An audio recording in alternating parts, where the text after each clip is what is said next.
やっほやっほ、イヤホン買ってるかい？ふぐみかんのイヤホンレビューの時間だよ。今回紹介するのは、ラフィットイヤーの LF1。そして気づいた、これ、ドライバが全部使い回されているので、実質最初にレビューした、ラフィットイヤーのイヤホン、LE2 の構成を、LF 系のボディに突っ込んだだけだ。ボディ形状による微細な違いはあるんだけど、基本的にはデザイン変更版以上でも以下でもなさそう。とはいえ、この空張りとデザインの選択肢が多いところがラフィットイヤーの魅力、ということみたい。リケーブル可能な端子、ただし同社製イヤホン間でしかケーブルを共有できない。片側逆位相の特殊仕様。この時点で初心者向きではない。おまけに、200円足すだけでハイブリッド仕様の LF2 が見えてくる。というわけで基本的には購入をお勧めしない1台だ。KZ が2018年くらいに、試作品とか似たような構成のイヤホンをポコジャカ発売して、ああ、KZ だなぁ、と界隈に定感の眼差しを向けられてたんだけど、なんで君んとこ認知されて1週間で乱造に入ってるんだい？ネタ切れには早すぎるだろう。ボディの外形は、ラフィットや LF2 及び LF4 と同じ。LF1 は効率化のために、内部のだだっ広い空間には支えの針が入ってるだけで、大量の BA を収めることが前提の 3D プリンタ製 BA ブラケットは装備されていない。LF にもここに一切 BA 収まらないんだし、いらないんじゃないの？そんな疑問が湧いてくるが、考えるだけ無駄だ。なんか LF2 の時点では思いつかなかったとかそういうシンプルに雑な理由だろうから。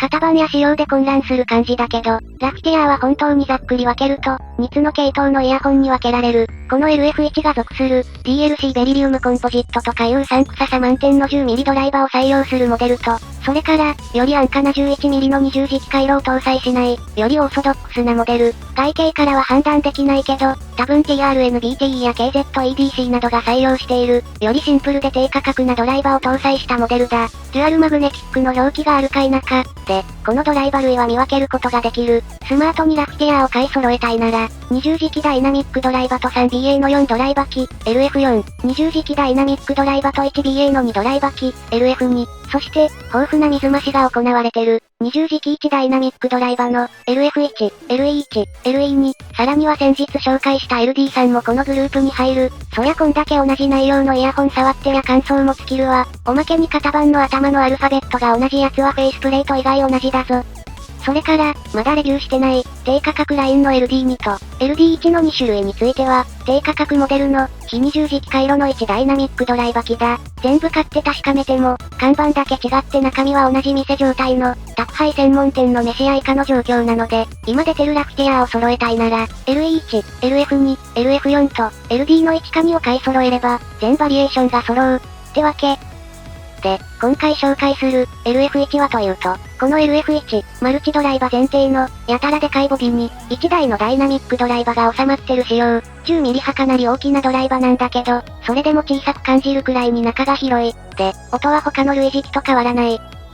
となると、よほど見た目が好きな人以外は、最初から1ダイナミックドライバーを前提に設計されてる LE1 を買った方が間違いなく幸せになれる。明確に音を変化させようと考えた設計変更とかは行われてないので、